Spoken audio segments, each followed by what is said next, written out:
ನನ್ನ ಹೆಸರು ಕೃಷ್ಣ. ಎಲ್ಲರೂ ನನ್ನೆಲ್ಲ ಕೃಷ್ಣಪ್ಪ ಕೃಷ್ಣಪ್ಪ ಅಂತ ಕರೀತಾರೆ. ನನ್ನ ಪಕ್ಕದಲ್ಲಿ ನಿಂತಿರೋಳೆ ನನ್ನ ಹೆಂಡತಿ ಸುಮತಿ. ನನ್ನ ಹೆಸರು ಭವ್ಯ, ಕೃಷ್ಣಪ್ಪ ಮತ್ತು ಸುಮತಿಯ ಮೊದಲನೇ ಮಗಳು. ನನ್ನ ಹೆಸರು ಭಾವನಾ, ಕೃಷ್ಣಪ್ಪ ಮತ್ತು ಸುಮತಿ ದಂಪತಿಗಳ ಎರಡನೇ ಮಗಳು. ರೀ ರೀ ಎಲ್ಲಿದ್ದೀರಾ? ಕಾಣಿಸ್ತಾನೆ ಇಲ್ಲ. ಒಂದು ಹೂ ಅನ್ನಲ್ಲ ಹಾ ಅನ್ನಲ್ಲ. ಇಡೀ ದಿನ ಅದೇನು ಮಾಡ್ತಾ ಕುತ್ಕೊಂಡಿರ್ತಾರೋ ಗೊತ್ತಿಲ್ಲ. ಒಂದು ಜವಾಬ್ದಾರಿ ಇಲ್ಲ, ಮಕ್ಕಳ ಬಗ್ಗೆ ಏನು ಜವಾಬ್ದಾರಿ ತಗೊಳ್ತಾ ಇರೋ ಗಂಡಸು ನನಗೆ ಫಸ್ಟ್ ಅಪ್ಪ ನೋಡ್ತಾ ಇರೋದು. ಏನೋ ಬೆಳಿಗ್ಗೆ ಸ್ಟಾರ್ಟ್ ಆದಂಗಿದೆ. ನಾನು ಸುಮ್ಮನೆ ಕುತ್ಕೊಂಡಿರೋದು ಒಳ್ಳೇದು. ಸುಮ್ಮನೆ ಕುತ್ಕೊಂಡ್ಬಿಡ್ತೀನಿ. ಏನ್ರಿ ಇಲ್ಲಿ ಕುತ್ಕೊಂಡು ಏನು ಮಾಡ್ತಾ ಇದ್ದೀರಾ? ಇಷ್ಟೊತ್ತು ಹಿತ್ತಲ್ಲಿ ಕೆಲಸ ಮಾಡ್ತಾ ಇದ್ದೆ. ಅವಾಗ ನಿನ್ ಕಣ್ಣಿಗೆ ಕಾಣಲಿಲ್ಲ. ಏನು ಇವಾಗ ಇಲ್ಲಿ ಬಂದು ಕುತ್ಕೊಂಡಿರೋದು ನಿನ್ ಕಣ್ಣಿಗೆ ಕಾಣಿಸ್ಬಿಡ್ತು ಅಲ್ವಾ? ಏನೀಗ ಏನಕ್ಕೆ ಕರೆದಿದ್ದು ನನ್ನ? ಏನು ವಿಷಯ ಹೇಳಿ ಇವಾಗ? ಅಯ್ಯೋ ರಾಮ, ಕರ್ನಪ್ಪ, ಇವಾಗ ಏನಾಯ್ತು? ಅದೆಲ್ಲ ಬಿಡಿ. ಇವಾಗ ದೊಡ್ಡ ಮಗಳು ಭವ್ಯಂದು ಮದುವೆ ವಿಷಯ ಏನಾಯ್ತು? ಯಾರ ಹತ್ರನಾದ್ರೂ ವಿಚಾರಿಸಿದ್ರಾ? ಆ ಹುಡುಗನ ಬಗ್ಗೆ ಏನು ಗೊತ್ತಾಯ್ತು? ಆ ಹುಡುಗ ಸರಿ ಇಲ್ಲ ಅಂತ ನಾನೇ ಬಿಟ್ಬಿಟ್ಟೆ. ಸರಿ ಇಲ್ಲ ಅಂದ್ರೆ ಏನರ್ಥ? ಓ, ನಮ್ಮ ಕಡೆ ಸಂಬಂಧ ಅಂತನಾ? ನೀವೆಲ್ಲ ಹಿಂಗೆ ನಿಮ್ಮ ಕಡೆ ಸಂಬಂಧ ತಂದು ಕಟ್ಟಬೇಕು ಅಂತನಾ? ಸರಿ ಇಲ್ಲ ಅಂದ್ರೆ ಏನು ಅಂತ ಕರೆಕ್ಟಾಗಿ ಹೇಳಿ ಇವಾಗ. ಆ ಹುಡುಗನ ಬಗ್ಗೆ ಊರಲ್ಲಿ ಎಲ್ಲ ಕೇಳಿ ನೋಡಿದೆ. ಹುಡುಗನ ಬಗ್ಗೆ ಊರಲ್ಲಿ ಎಲ್ಲರೂ ಒಳ್ಳೆ ಒಪಿನಿಯನ್ ಯಾರಲ್ಲೂ ಇಲ್ಲ. ಎಲ್ಲರೂ ಒಂದೇ ಅರ್ಥದಲ್ಲಿ ಹೇಳಿದ್ರು. ಗಿಳಿನ ಸಾಕಿ ಯಾಕೆ ಗಿಡನ ಕೈ ಕೊಡ್ತಾ ಇದ್ದೀರಾ ಅನ್ನೋ ಅರ್ಥದಲ್ಲೇ ಎಲ್ಲರೂ ಹೇಳಿದ್ರು. ಅದಕ್ಕೆ ಹೇಳ್ತಾ ಇದ್ದೀನಿ, ಇದನ್ನ ಇಲ್ಲಿಗೆ ಬಿಟ್ಬಿಡು. ಸರಿ ಹೋಗ್ಲಿ ಬಿಡಿ. ಆ ಹುಡುಗ ಇಲ್ಲ ಅಂದ್ರೆ ಇನ್ನೊಬ್ಬ ಬೇರೆ ಯಾರ್ದಾದ್ರು ಹುಡುಗನ ನೋಡಿದಿರಾ? ಅವಳಿಗೆ ಏನ್ ಮಹಾ ವಯಸ್ಸಾಗ್ಬಿಟ್ಟಿದೆ ಅನ್ನೋ ಥರ ಆಡ್ತಾ ಇದೆ ಇವಾಗ. ಮದುವೆ ಇಲ್ಲ, ಆಗೋ ಟೈಮಲ್ಲೇ ಆಗಬೇಕು. ಆಗೋ ಟೈಮಲ್ಲಿ ಆಗುತ್ತೆ ಬಿಡೆ. ಯಾಕೆ ಟೆನ್ಷನ್ ಮಾಡ್ಕೊತೀಯ? ನನಗೂ ಟೆನ್ಷನ್ ಕೊಡ್ತೀಯ? ಒಂದು ಅರ್ಧ ಗಂಟೆ ಸುಮ್ಮನೆ ಕುತ್ಕೊಳ್ಳೋಣ ಅಂತ ಬಂದು ಕುತ್ಕೊಂಡ್ರೆ ಶುರುವಾಯ್ತು ಇವಳ ರಾಮಾಯಣ. ಹೌದ್ರಿ ಹೌದು. ನನ್ನ ಮಾತಂದ್ರೆ ಈ ಮನೆ ಎಲ್ರಿಗೂ ಕಿರಿಕಿರಿ. ನಾನು ಮಾತಾಡಿದ್ರೆ ತಪ್ಪು. ಒಂದೊಂದು ದಿನ ನಿಮಗೆಲ್ಲ ಅರ್ಥ ಆಗುತ್ತೆ. ನಾನಿಲ್ಲ ಅಂದ್ರೆ ಏನಾದ್ರೂ ಮಾಡ್ಕೊಳ್ಳಿ. ಅಬ್ಬಾ, ಮಳೆ ಬಂದು ನಿಂತಂಗಾಯ್ತು. ರಾಮಣ್ಣ ಮನೆಗೆ ಹೋಗ್ಬೇಕಿತ್ತು. ಅಷ್ಟೇ ಹೋಗ್ಬಿಡ್ತೀನಿ. ಯಾವಾಗಲೂ ಹೀಗೆ ಮಾಡ್ತಾನೆ.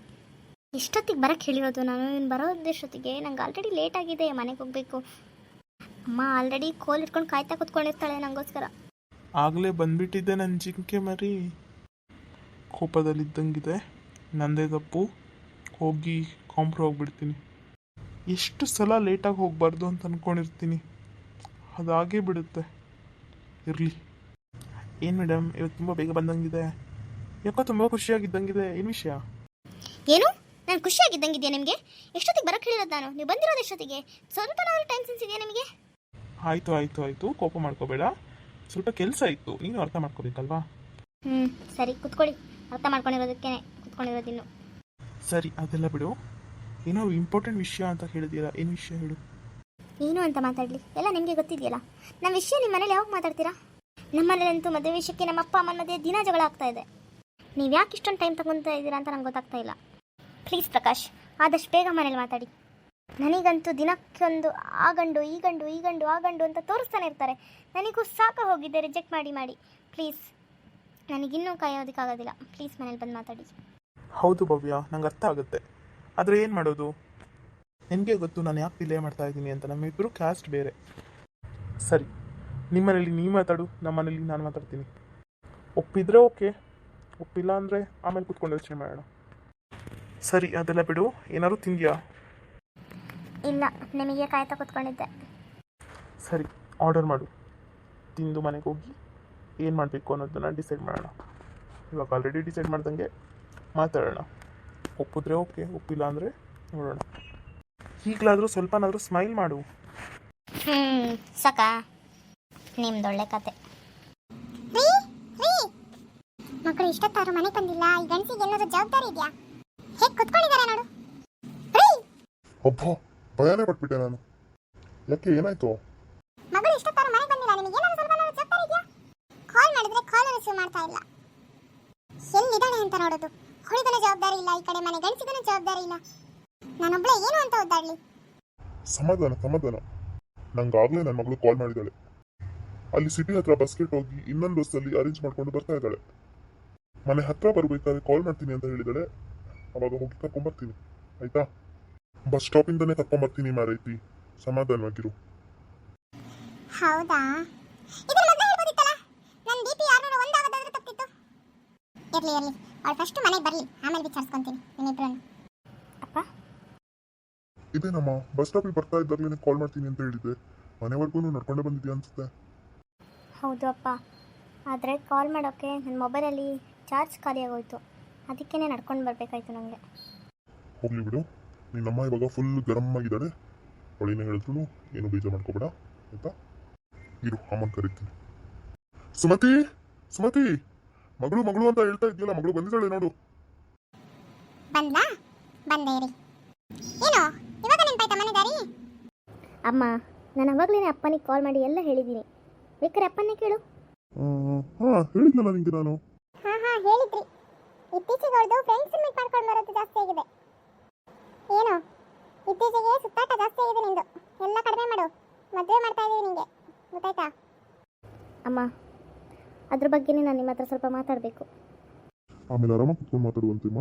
ಇವಾಗ ಹೋಗಿ ಒಳಗೋಗಿ ಫ್ರೆಶ್ನಪ್ ಆಗಿ ಸ್ವಲ್ಪ ಕಾಫಿ ಟೀ ಏನಾದ್ರು ಕುಡಿದು ಸ್ವಲ್ಪ ಕುತ್ಕೋ, ಓಕೆನಾ? ಆಮೇಲೆ ಆರಾಮಾಗಿ ಮಾತಾಡೋಣ. ಎಲ್ಲಿ ಹೋಗ್ಬಿಡ್ತೀವಿ ನಾವು, ಅಲ್ವಾ? ಆದರೆ ಅಪ್ಪ, ನಾನು ನಿಮ್ಮ ಹತ್ರ ಮಾತಾಡಬೇಕು. ಹೇಳಿದ್ನಲ್ಲಮ್ಮ, ಮಾತಾಡೋಣ. ಆಮೇಲೆ ಕುತ್ಕೊಂಡು ಎಲ್ಲರೂ ಕುತ್ಕೊಂಡು ಮಾತಾಡೋಣ. ಇವಾಗ ಹೋಗಿ ಫ್ರೆಶ್ನಪ್ ಆಗಿ ಸ್ವಲ್ಪ ರೆಸ್ಟ್ ಮಾಡು, ಓಕೆನಾ? ಸರಿಪ್ಪ. ಅರೆ ಏನೋ ಹೇಳ್ಬೇಕು ಅಂತ ಇದ್ದಾಳೆ, ಏನಂತ ಕೇಳೋಣ ಇರಿ ಒಂದು ಸ್ವಲ್ಪ. ನಿಂದೊಳ್ಳೆ ಮನೆಗೆ ಬಂದ ತಕ್ಷಣ ಸ್ಟಾರ್ಟ್ ಮಾಡಿಬಿಡ್ತೀಯ. ಒಂದು ಸ್ವಲ್ಪ ಹೋಗಿ ಫ್ರೆಶ್ನಪ್ ಆಗಿ ಬರ್ತಾಳೆ, ಇರು, ಆಮೇಲೆ ಕೇಳೋಣ ಏನು ಅಂತ. ನೀನು ಹೋಗಮ್ಮ. ಸರಿ ಹೇಳಮ್ಮ. ಊಟ ಆಯಿತು, ಎಲ್ಲ ಆಯಿತು, ಇನ್ನೇನು ಮಲ್ಕೋಬೇಕು. ಇವಾಗ ಹೇಳು, ಏನು ಹೇಳಬೇಕು ಅಂತಿದ್ದೀರಾ? ಅಪ್ಪ, ನಿಮ್ಮ ಹತ್ರ ಹೇಗೆ ಹೇಳಬೇಕು ಅಂತ ನಂಗೆ ಗೊತ್ತಾಗ್ತಾ ಇಲ್ಲ. ಆದರೂ ಅದು ಅದು ಅಂತ ಹೇಳೋದಕ್ಕೆ ನಮ್ಮನ್ನು ಇಲ್ಲಿ ಕೂತ್ಕೊಂಡಿದ್ಯಾ? ನಿದ್ರೆ ಬರ್ತಾ ಇದೆ, ಬೇಗ ಹೇಳು ಏನು ಅಂತ. ಅಮ್ಮ, ಅದು ನಾನೊಬ್ಬ ಹುಡುಗನ್ನ ಇಷ್ಟಪಡ್ತಾ ಇದ್ದೀನಿ. ಅವನ್ನೇ ಮದುವೆ ಮಾಡ್ಕೋಬೇಕು ಅಂತ ಇದ್ದೀನಿ. ಏನು? ಏನು? ತಮಾಷೆ ಮಾಡಬೇಡ ಭವ್ಯ, ಇದು ತಮಾಷೆ ಮಾಡೋ ವಿಷಯ ಅಲ್ಲ. ಇಲ್ಲಮ್ಮ, ನಾನು ತಮಾಷೆ ಮಾಡ್ತಾ ಇಲ್ಲ. ನಾನು ಪ್ರಕಾಶ್ ಅನ್ನೋ ಹುಡುಗನ ಲವ್ ಮಾಡ್ತಾ ಇದ್ದೀನಿ.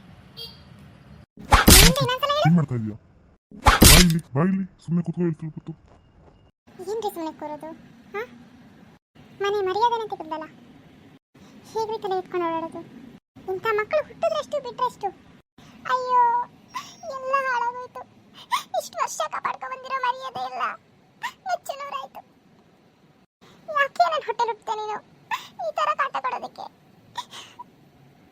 ನಿಮ್ಮ ಅಪ್ಪನ ಮುಖ ನೋಡು. ಯಾವತ್ತೂ ನಾನು ಅವ್ರನ್ನ ಈ ರೀತಿಯಲ್ಲಿ ನೋಡಿರಲಿಲ್ಲ. ಇಷ್ಟೊಂದು ತಲೆ ತಗ್ಸಿರೋದನ್ನ ನೋಡಿರಲಿಲ್ಲ ನಾನು. ಇವತ್ತು ನಿನ್ನಿಂದ ನಾನು ಈ ರೀತಿ ನೋಡೋ ಹಾಗಾಯ್ತು. ನನ್ನ ತಪ್ಪಾಯ್ತಪ್ಪ.